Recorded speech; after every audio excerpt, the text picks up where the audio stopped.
Pemirsa umat Hindu, Pengempon Pura Mustika Dharma Cijantung menggelar kegiatan upacara sakral melaspas alit bangunan gedung peseraman yang dipuput oleh Pinandita Pura setempat. Pelaksanaan upacara pemelaspasan alit ditujukan untuk menyucikan bangunan yang baru agar dapat memberikan aura positif secara skala dan niskala bagi seluruh aktivitas belajar mengajar.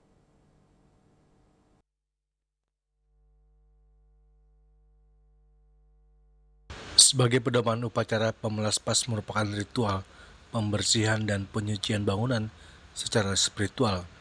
Dalam pelaksanaan skala atau fisik, di lingkungan pasraman terdapat beberapa persiapan dan rangkaian umum yang perlu dikoordinasikan dengan pengurus pura atau pasraman Mustika Dharma di Cijantung, Jakarta Timur.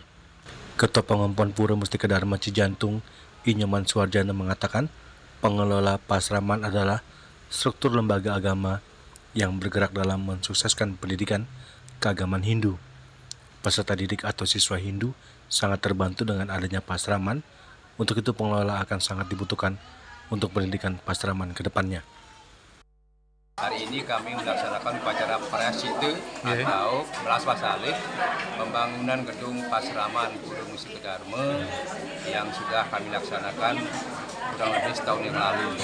Jadi luas bangunan ini sekitar 1.600 meter persegi, ada 2 lantai, ada 28 ruangan atau kelas. Mohon doanya dari Bapak Ibu semua yang ada di seluruh Indonesia, dan juga kalau berkenan memberikan donasinya, mudah-mudahan bangunan kami ini akan kami bisa selesaikan tepat waktu.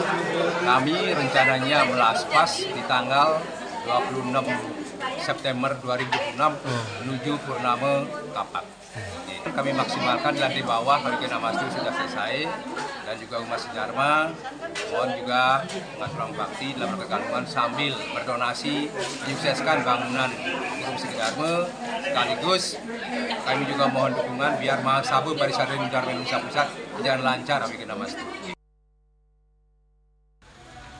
Sementara itu, Ketua Pembangunan Pasraman Inyoman Parwata mengatakan anak-anak Hindu belajar di pasraman, yaitu lembaga pendidikan keagamaan dan karakter yang bertujuan untuk memperdalam ilmu pengetahuan agama, melatih keterampilan, dan menanamkan nilai-nilai moral Hindu sejak dini agar tumbuh menjadi generasi yang cerdas dan berkarakter. Harapan kita ya tentunya selaku orang tua, kita mengharapkan anak-anak kita ini berada pada jalannya sesuai dengan ajaran keumatan kita. Ya mengaplikasikanlah apa yang itu namanya takwa-masi di antara mereka terkait prosedur yang dia harus dilakukan di kegiatan pasraman. Yang paling penting sebetulnya kami selaku panitia pembangunan ini berpesan, jangan sampai pembangunan yang kita lakukan dengan pekerjaan yang hasilnya nanti pasti akan menghasilkan, tapi tidak terawat. Nah, harapannya mari sama-sama sambil kita belajar melatih mental kita untuk menguasai ajaran-ajaran Dharma, kita juga menerapkan bagaimana tanggung jawab terhadap fasilitas yang ada, khususnya nanti kamar mandi itu, ya, kamar mandi, nanti perpustakaan yang masuk wilayah-wilayah umum. Dari Jakarta, Julius Wata dan Ketut Sumadiasa melaporkan.